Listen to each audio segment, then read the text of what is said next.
mailbox, and I would like to share with you a wonderful, amazing woman who changed American history. This fearless woman rallied, petitioned. She even set up a parade, all for the right of millions of American women. She was a women's rights activist, but to me, she is one of the most amazing, fierce, and determined women to ever walk the face of the earth. I've been very intrigued by her through the documentary movie Iron Jawed Angels and through some of my own research. Today in my speech, I would like to tell you about some of her values and why she did what she did and thought the way that she did, the unjust that she saw, and what she did to correct the unjust,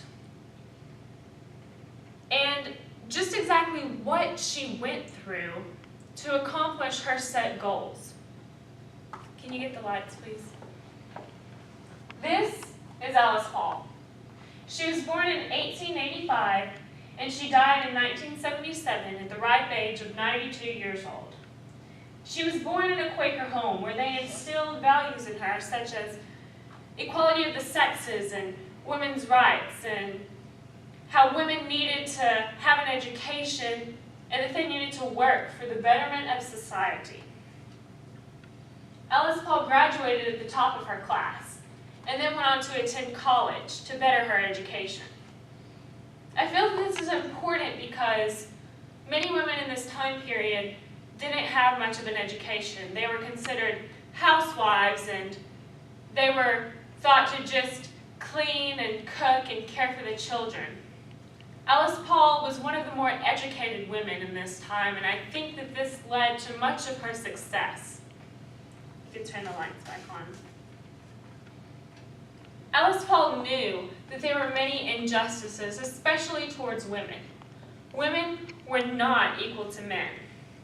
At 25 years of age, in 1910, Alice Paul began her fight for women's rights and the 19th Amendment to the Constitution, which gave women the right to vote. African American men had been freed from slavery, and they had been given the right to vote, but women still didn't have that right. Women were taxed without representation. They worked, just like men did, and made money, but still they were not allowed to vote for who was to represent them in Congress. I learned through About.com, Women's History, that Alice Paul's mother said again and again that if you put your hand to the plow, don't stop until you get to the end of the row. I think this played a vital part in who Alice Paul was, and her tenacity and her feistiness and unwillingness to back down or give up for her beliefs and her causes.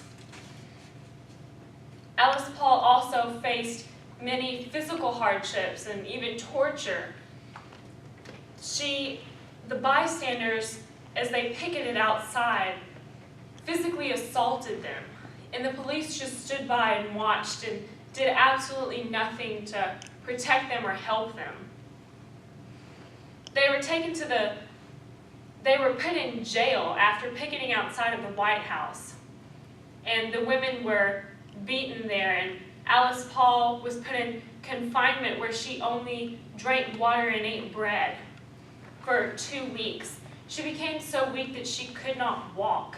They then put her in the prison hospital, where she decided to go on a hunger strike and refused all food and drink. They worried about her and threatened to put her in an insane asylum. Still, she would not back down. They thought that she was going to die, so they strapped her in a chair and force-fed her. They forced a tube, shoved it down her throat into her stomach, or sometimes through her nostril, and would pour liquids into her stomach or raw eggs. She vomited continuously through this process, and it was excruciatingly painful. They did this 3 times a day for 3 weeks, but still she did not back down. She continued on her hunger strike until they released her, which gave other women the courage and encouragement to keep fighting for their beliefs. Alice Paul's values played a huge role in who she was and why she did what she did.